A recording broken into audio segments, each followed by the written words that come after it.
porque essa parametrização é dada por pareceres técnicos e jurídicos que respeitam integralmente isso. Ao chegar para o governo assinar, ainda passa pela subchefia de assuntos jurídicos e ainda pela avaliação e compatibilização de todos esses decretos com as leis vigentes. Então, esse é um processo cercado de todos os controles. O que aconteceu? A partir de um momento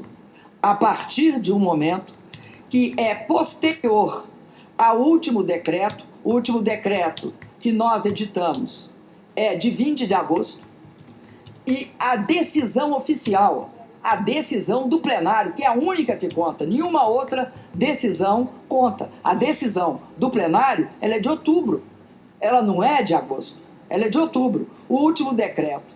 Porque são 2 decretos de julho e um decreto de agosto.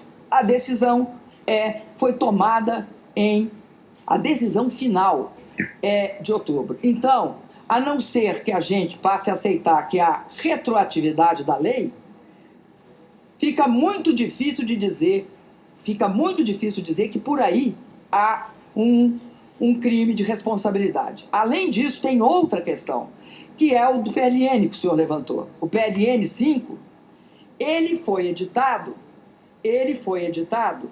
né, em abril. Não, ele foi editado em julho, né? É o que eu mandei. Julho.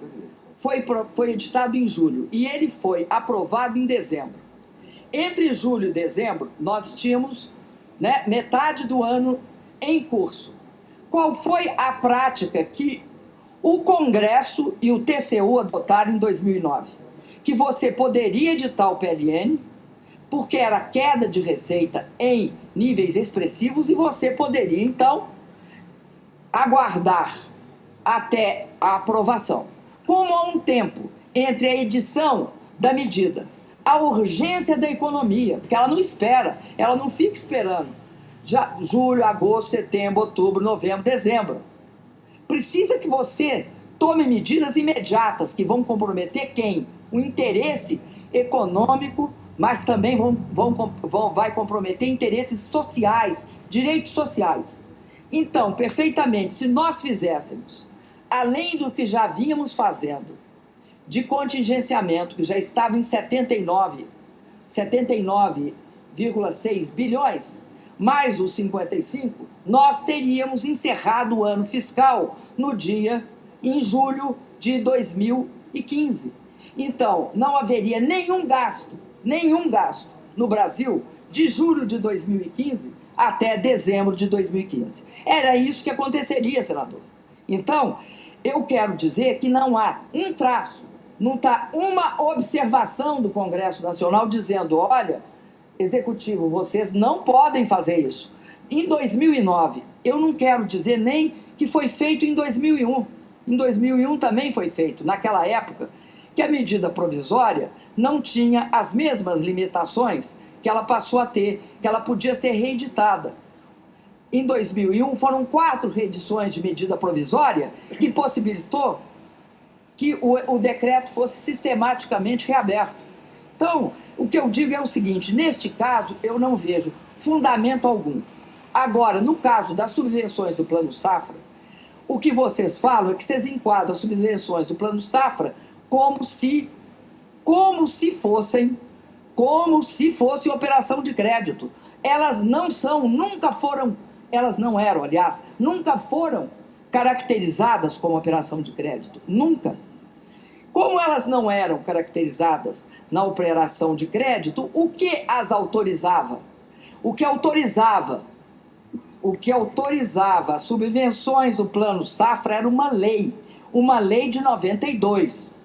Esta lei de 92 autorizava que o Executivo tivesse uma política agrícola, tanto para a agricultura comercial quanto para a agricultura familiar. Eu sei, senador, que há muita divergência em muitos partidos, eu não tenho certeza do senhor, mas que não gostam de subvenções, que acham que o governo não pode fazer subvenções, como essas do Plano Safra.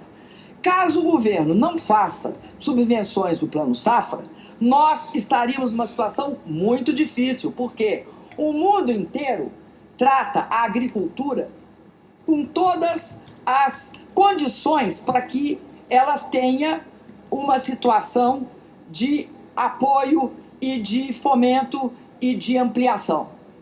Ora, as subvenções que nós fazemos, nós não há a menor dúvida que nós somos a favor.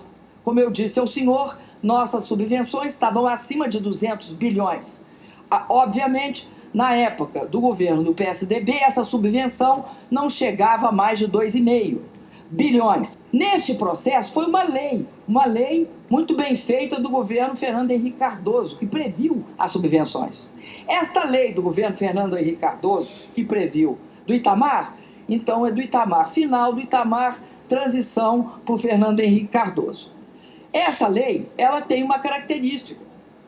Ela não trata, ela não pode, ela é uma autorização, como o senhor sabe, ex lege, ela é uma autorização para que nós possamos exercer a faculdade de que é a subvenção? A diferença entre o juro de mercado e o juro cobrado do agricultor pequeno, médio e grande. Obviamente, pequenos pagam um juro menor, os médios pagam um juro um pouco maior e os grandes pagam um juro maior. Mas todos eles estão abaixo dos juros de mercado. É essa a subvenção. Bom, nesse processo não está prevista a intervenção da Presidência da República. Então, se foi no Itamar, não estava previsto no Fernando Henrique, no Lula e no meu. Não está previsto. Isso não mudou com a interpretação do TCU. Que eu não estava presente nesse decreto, não é porque nesse processo, não é porque eu queria ou não, é porque não é previsto. Assim sendo, fica muito difícil me condenar por algo em que eu não estava presente. É muito difícil me condenar por algo que não tem fundamento. Então, senador, eu concluo essas minhas palavras dizendo ao senhor: eu acredito que nós temos de ter muito cuidado, porque avigorar certas definições que eu vi aqui no processo, por exemplo, o de meta orçamentária, nós vamos ferir, talvez, o maior instrumento de execução fiscal. Eu lamento que o meu partido não aprovou a lei de responsabilidade fiscal. Faço com isso aqui uma confissão clara e aberta. Nós não podemos ferir a lei de responsabilidade fiscal e diminuir a importância dela na execução e na programação financeira do nosso país. Ela é fundamental, ela tem um instrumento chamado decreto de contingenciamento, que torna muito forte a capacidade de controle do executivo dos seus próprios gastos. Queria eu que estados e municípios tivessem um regramento a partir da lei de responsabilidade fiscal que se aplica a eles, tão forte e seguro como tem o governo federal.